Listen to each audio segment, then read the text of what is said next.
Buenos días, mi nombre es Carlos Arturo Guzmán Villegas y vamos a hacer el segundo video de control de contenido acerca del derecho individual del trabajo. La sustitución patronal. La sustitución patronal ocurre cuando una empresa o establecimiento cambia de titularidad, ya sea por ventas, por fusión o adjudicación, pero ésta conserva la misma unidad económica. En este caso, la Ley Federal del Trabajo establece que la sustitución de patrón no afectará las relaciones de trabajo de la empresa, es decir, los contratos laborales siguen vigentes sin que el cambio de dueño modifique las obligaciones con el trabajador. En consecuencia, el trabajador conserva su antigüedad, salarios y además condiciones adquiridas, y el nuevo patrón asume las responsabilidades laborales previas. Ahora hablaremos del derecho privado. La sustitución patronal se considera una operación de derecho privado porque se funda en acto de transmisión patrimonial, venta de empresas, fusión, entre otras, y no en normas de derecho público. Su naturaleza es extralaboral, o sea, el cambio de titular es válido entre las empresas, pero la ley aclara que no debe afectar en modo alguno los derechos que las personas trabajadoras tienen bajo el mismo derecho de naturaleza pública. En otras palabras, el mecanismo es un acto privado de los dueños, pero sujeto a la normativa laboral para proteger a los trabajadores. Por eso, aunque es privado, la Ley Federal del Trabajador impone reglas especiales para preservar sus derechos laborales. Ámbito de derecho público. Legalmente se reconoce que la suspensión de obligaciones en un cambio de titularidad es una cuestión patrimonial y no rompe la relación de trabajo. El fundamento legal es el artículo 41 de la Ley Federal del Trabajo, que protege la continuidad laboral como derecho social de orden público. Además, la jurisprudencia subraya que no aplican plazos procesales típicos del derecho público al incidente de sustitución patronal, precisamente para salvaguardar esas obligaciones laborales pendientes. Por ello, aunque la transmisión de activos sea privada, no puede generar efectos adversos directos sobre los derechos laborales, que son parte del orden del público social. Derechos adquiridos e irrenunciabilidad. En el ámbito laboral mexicano, rige el principio de que los derechos ya adquiridos por el trabajador son irrenunciables. Esto significa que ninguna sustitución patrimonial puede liquidar o disminuir prestaciones consolidadas, ya sea salarios, antigüedad, indemnizaciones devengadas. La Ley Federal del Trabajador prohíbe expresamente que el trabajador renuncie a sus salarios e indemnizaciones devengadas. Así, frente a una sustitución patronal, el concepto de derecho adquirido e irrenunciable asegura que las condiciones establecidas en el contrato y en la ley se mantengan intactas. El cambio de patrón no legitimiza ninguna cláusula de renuncia por parte del trabajador. En suma, los derechos adquiridos por el trabajador, ya sea prestaciones, antigüedad, prestaciones sociales, permanecen garantizados y no pueden ser negociados ni extinguidos con la sustitución patronal. Fundamentos legales de la irrenunciabilidad de los derechos laborales. Esta se sustenta en el artículo 33 de la Ley Federal del Trabajo. Es nula la renuncia de los trabajadores, hagan de los horarios devengados, de las indemnizaciones y demás prestaciones. También el artículo 184 prevé que las condiciones del contrato colectivo se extienden a los trabajadores de confianza salvo pacto expreso en contrario, lo que evidencia la protección general de los beneficios. En cuanto a la sustitución patronal, el fundamento principal es el artículo 41, que dispone que con la transmisión de bienes, la relación laboral continúa con el nuevo patrón, quien responde solidariamente con el anterior por 6 meses. Adicionalmente, la regulación del tema se alimenta en la doctrina civil y mercantil sobre transmisión de empresas, adaptada al derecho social para no menoscabar los derechos del trabajador. Responsabilidad solidaria. El artículo 41 de la Ley Federal del Trabajo establece que el patrón sustituido será solidariamente responsable con el nuevo por las obligaciones que deriven de las relaciones del trabajo con anterioridad a la sustitución, hasta por término de 6 meses. Es decir, durante 6 meses el trabajador puede reclamar el cumplimiento de obligaciones como salarios vencidos, indemnizaciones u cuotas, indistintamente al antiguo o nuevo patrón. El fundamento legal es precisamente esa norma, pues busca que el trabajador no quede desprotegido si el antiguo patrón se esfumara o no cumplirá con lo pactado. Transcurrido ese plazo de 6 meses, cesa la solidaridad y el único responsable es el patrón sustituto respecto de nuevas prestaciones o vencimientos posteriores. Requisitos para operar. Para que la sustitución patronal surta efecto laboral, es indispensable que se realice la transmisión de la unidad económica de la empresa, es decir, debe producirse un traspaso real de activos, bienes y organización necesarios para la operación continua del negocio. Además, la empresa debe seguir operando sin interrupción significativa. En la doctrina y jurisprudencia Se establecen dos requisitos esenciales. Uno, la transferencia de la unidad económica y dos, continuidad operativa de la empresa sin ruptura sustancial.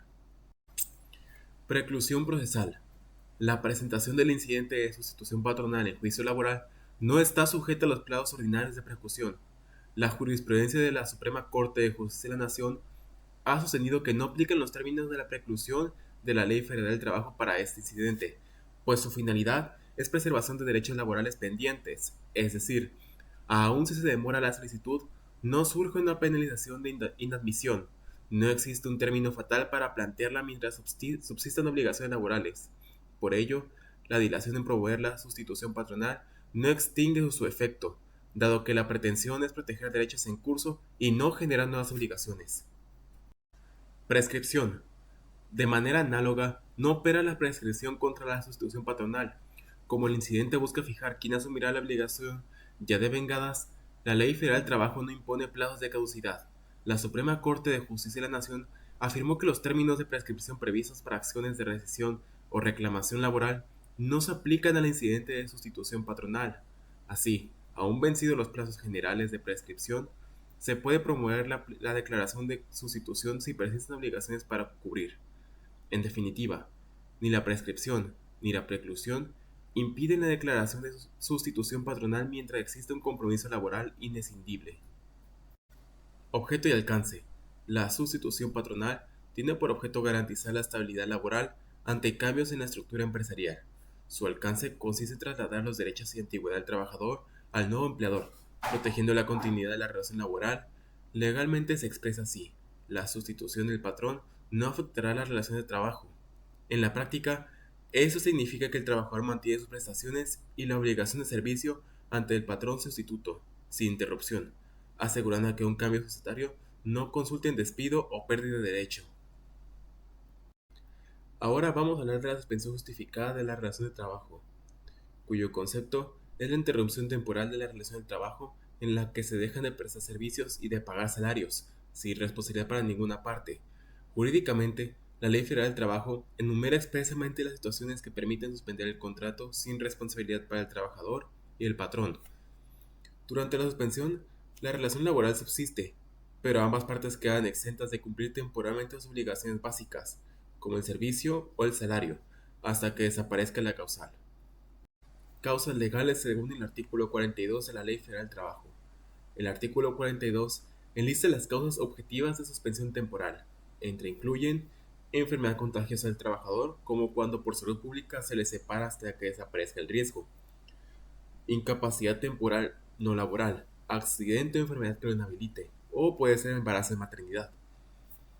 Prisión preventiva con sentencia absolutoria. Siempre que el trabajador sea declarado inocente, si actuó en defensa del patrón y fue injustamente privado de la libertad, el patrón debe retribuir salario durante su ausencia. También está el arresto por mandato de autoridad, que se encuentra dentro de los términos legales.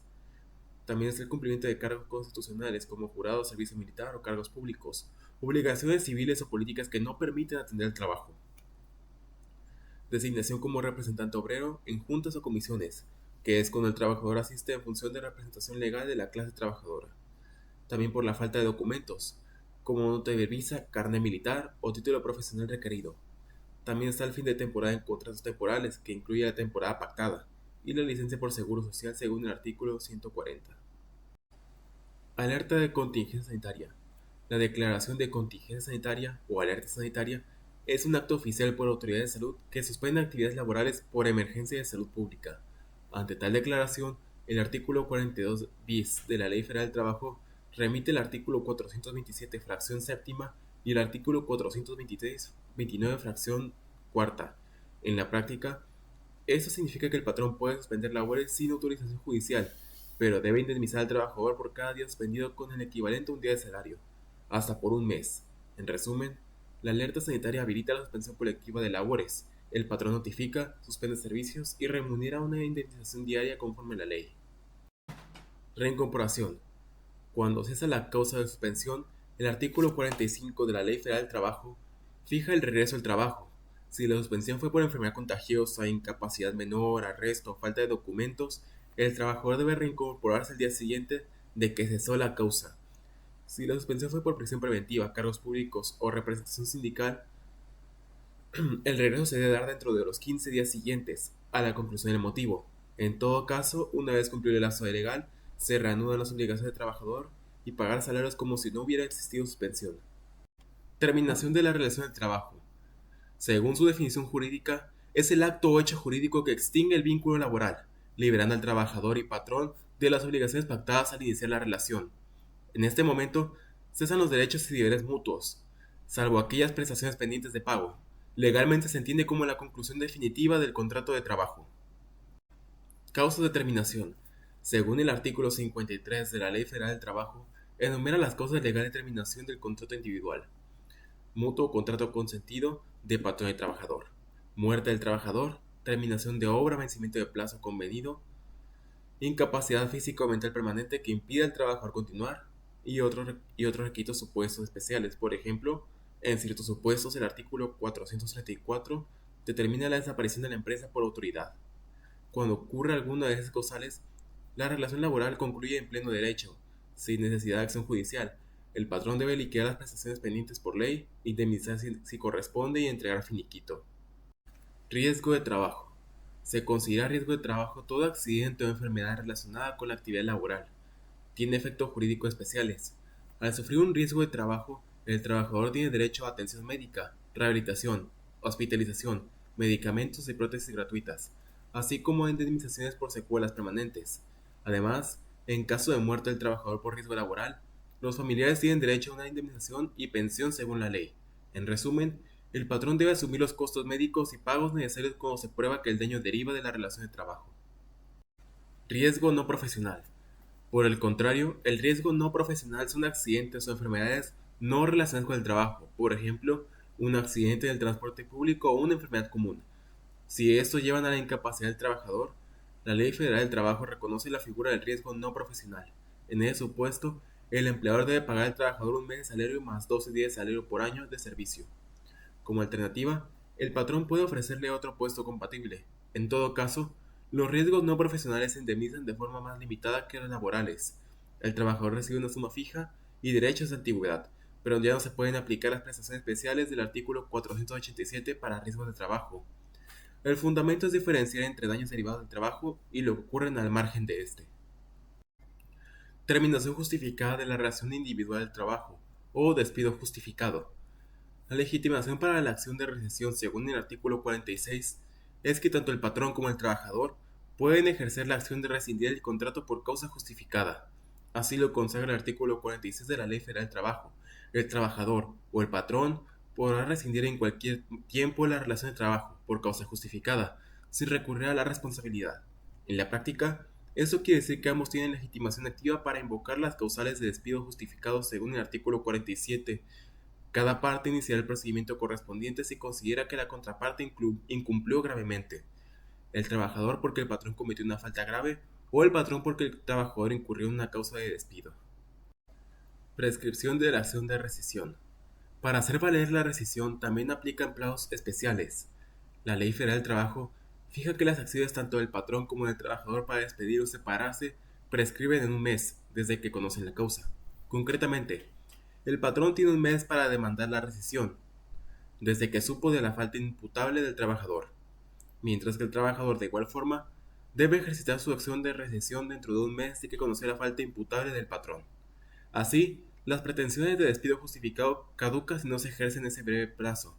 Pasados 30 días sin acción judicial, se considera que perdió la oportunidad de mandar la determinación justificada. El plazo corre desde el día siguiente a que tuvo la noticia de la causa que motiva la rescisión. Aviso de rescisión. Cuando el patrón despide con causa a un trabajador, la ley exige un procedimiento formal. Debe entregarse al trabajador un aviso de rescisión por escrito. Este aviso debe contener claramente las causas invocadas y la fecha en que ocurrieron. Legalmente, el aviso debe entregarse personalmente al trabajador en el momento del despido. Si eso no es posible, el trabajador puede remitirlo al tribunal laboral competente dentro de los 5 días siguientes, indicando el último domicilio conocido del trabajador. En la práctica, eso significa que al formalizar el despido, el empleador entrega una carta detallando las faltas graves del trabajador, o documento probatorio, para que pueda justificar el acto de despido. Documentos anexos y vía procesal. Al aviso de rescisión se deben anexar los títulos o documentos comprobatorios de la causa invocada, por ejemplo, certificados médicos, incidentes, reportes de faltas. Esto sustenta los hechos alegados y permite que el tribunal o el propio trabajador verifique su validez. En cuanto a la vía procesal, la parte afectada debe agotar el trámite de conciliación prejudicial antes de acudir al juicio laboral. La Ley Federal del Trabajo exige que la demanda por despido justificado se presente ante la autoridad de conciliación correspondiente para intentar un arreglo previo, y solo agotada esa etapa se puede promover el juicio ante el tribunal laboral.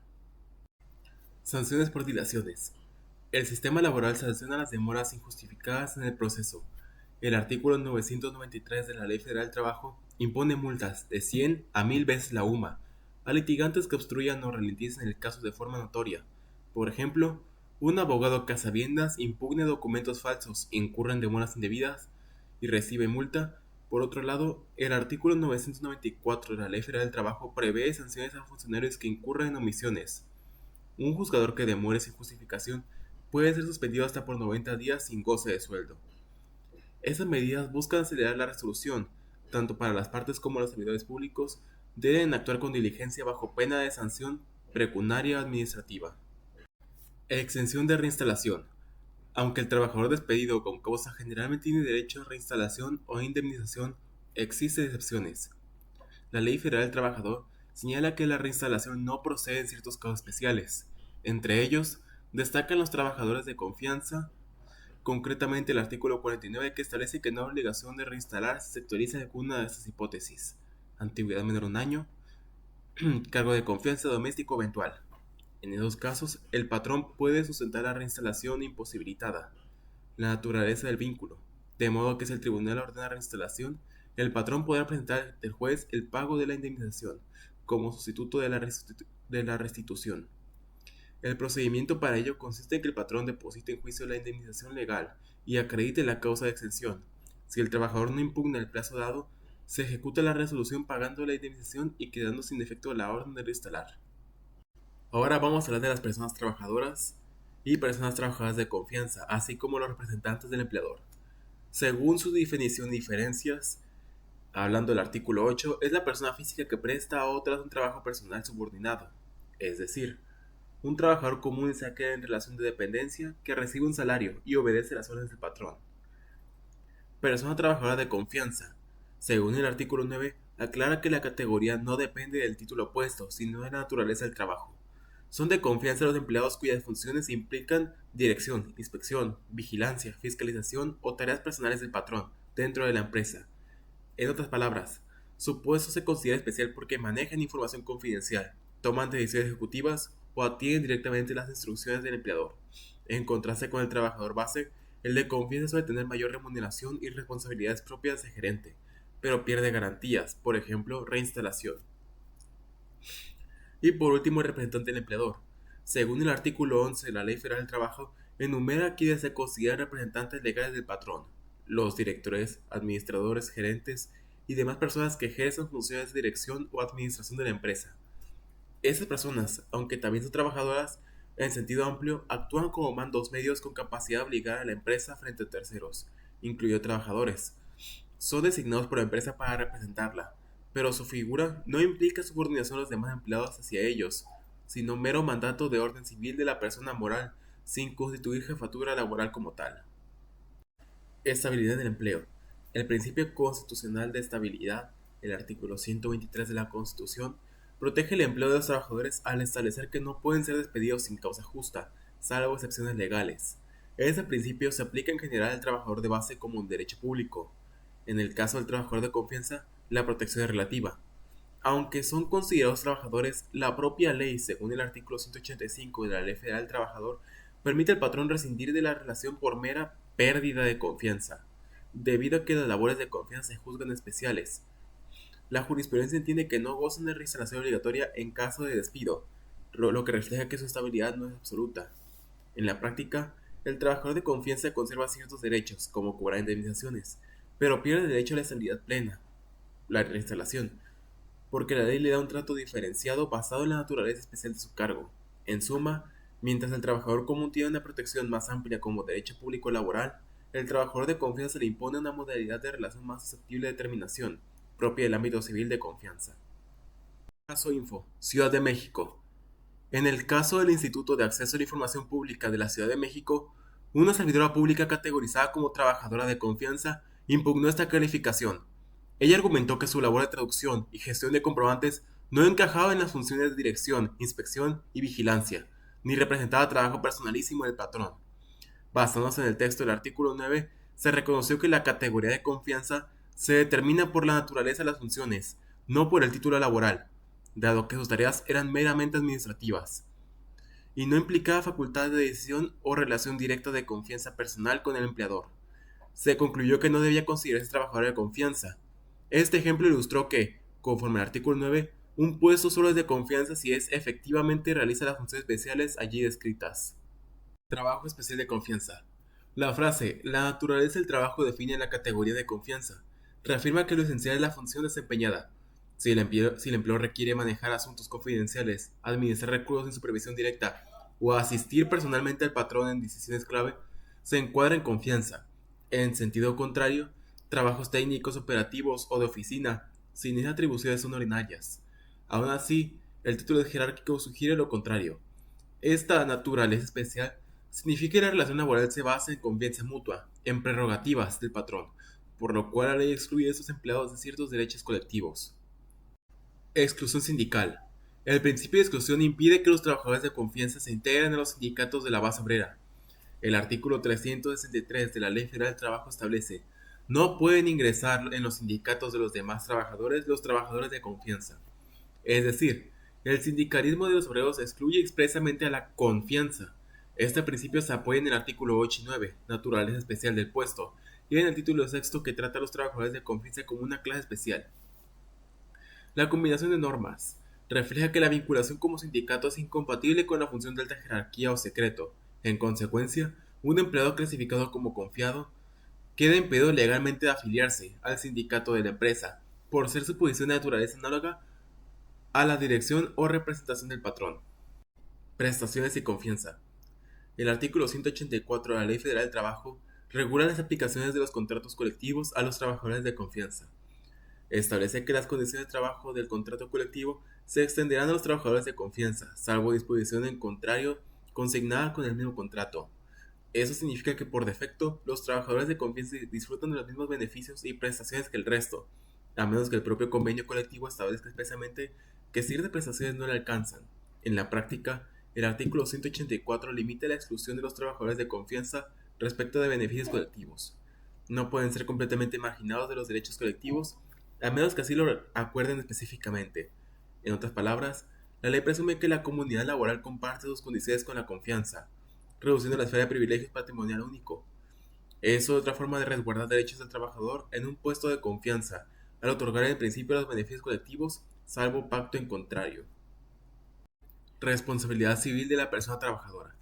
El artículo 32 de la Ley Federal del Trabajo dispone que el incumplimiento de las obligaciones laborales por parte del trabajador solo genera responsabilidad civil para éste, sin que en ningún caso pueda hacerse coacción sobre su persona.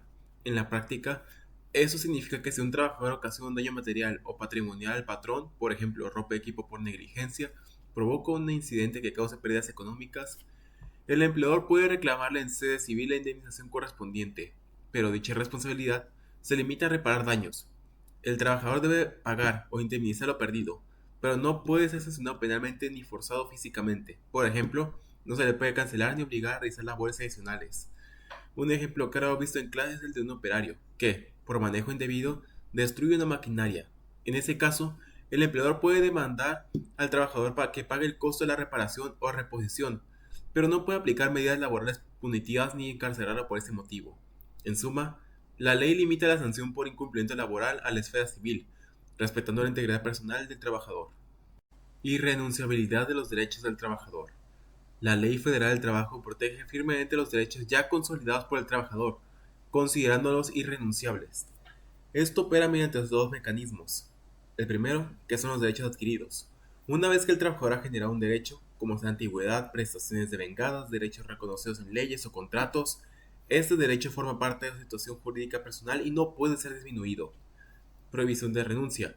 La Ley Federal del Trabajo declara nula cualquier renuncia tácita o expresa de derechos del trabajador. El artículo 33 de la Ley Federal del Trabajo establece que es nula la renuncia de los trabajadores hagan de los salarios devengados, las indemnizaciones y demás prestaciones.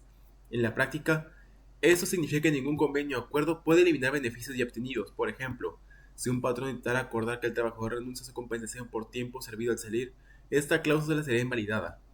Los derechos irrenunciables más claros incluyen el salario, la prima de antigüedad, vacaciones devengadas y otras prestaciones mínimas. Un ejemplo concreto: si un trabajador firma un documento renunciando a su aguinaldo o a su parte de salario ya ganado, esa renuncia no tendría efectos legales. Asimismo, las cláusulas contractuales que pretenden rebajar las prestaciones mínimas o pactar condiciones menos favorables que las previstas en la ley son nulas. El principio rector es que el trabajador no puede desprenderse de lo que ya ha adquirido legalmente. Los beneficios ya reconocidos en su favor por ley o contrato se mantienen intactos y deben cumplirse plenamente. Representante legal de la empresa. ¿Quiénes son representantes legales de la empresa? Pues se consideran representantes de la persona moral empleadora, patrón, todos los apoderados o directivos con funciones administrativas. En términos legales, el artículo 11 de la Ley Federal del Trabajo define: los directores, administradores, gerentes y demás personas que ejerzan funciones de dirección o administración en la empresa o establecimiento serán considerados representantes del patrón. Esto incluye al director general, al administrador único, gerentes de área y en general a cualquier persona investida con poder de mando para obligar a la empresa frente a terceros. Asimismo, desde el punto de vista corporativo, el representante legal es quien tiene la firma autorizada en documentos oficiales o la apoderación legal según estatutos sociales. Lo relevante laboralmente es que estos representantes pueden negociar con sindicatos, firmar contratos colectivos, contratar o despedir personas dentro de sus facultades, ya que la empresa los ha autorizado a hacerlo. La relación jurídica que guardan con la empresa es la del mandato o apoderamiento. Ellos actúan en nombre de la empresa, pero no son dueños. Mandato civil versus subordinación. La figura del representante legal no se fundamenta en subordinación laboral, sino en un mandato civil. Su potestad surge del poder conferido por la sociedad o el patrón, no de una relación salarial. Aunque la ley laboral los llama representantes, eso significa que, en virtud de sus cargos, pueden obligar a la empresa, no que los demás empleados les deban obediencia como un patrón personal. Por eso la representación legal es una facultad civil de vinculación jurídica, no un contrato de subordinación. En otras palabras, el representante legal de la empresa tiene mandato propio, pero no en sí mismo un jefe del resto de los trabajadores en el ámbito personal de la relación laboral. Los trabajadores del día a día siguen subordinados a la empresa y eventualmente ese gerente en función de sus órdenes, pero el gerente lo representa ante la ley más que ser un patrón propiamente dicho. Subordinación. La subordinación es el elemento distintivo del contrato de trabajo jurídicamente. Significa que el trabajador debe ejecutar las órdenes del patrón en cuanto a la forma, tiempo y modo de trabajo. El artículo 8 de la Ley Federal del Trabajo la define implícitamente: trabajo personal subordinado. En la práctica, el subordinado tiene un horario, recibe instrucciones directas y está bajo vigilancia del empleador. A nivel legal, la subordinación implica que el empleador asume el riesgo económico, determina las tareas y se beneficia de la producción del trabajador. Así, la figura del trabajador se caracteriza por estas dependencias jerárquicas, a diferencia de un contratista independiente. En síntesis, la subordinación es la obediencia debida del empleador a los mandatos del patrón dentro de la relación laboral. Lo que le otorga es el poder de la dirección y hace operativa la relación empleo-salario. En conclusión, esos temas articulan la protección jurídica del trabajador frente a cambios empresariales, interrupciones justificadas de servicio, causa de terminación de contrato, despido con causa, categorías especiales de empleo y límite a la renuncia de derechos. En cada caso, la Ley Federal del Trabajo establece reglas específicas, usualmente consagradas en artículos clave, para asegurar que los derechos laborales sean preservados y que la relación laboral, aun en situaciones extraordinarias, se rija por principios de orden público o social. Las disposiciones citadas garantizan que, independientemente de la modalidad o cargo del trabajador, sus prestaciones mínimas y derechos ya adquiridos no se vean menoscabados. Muchas gracias.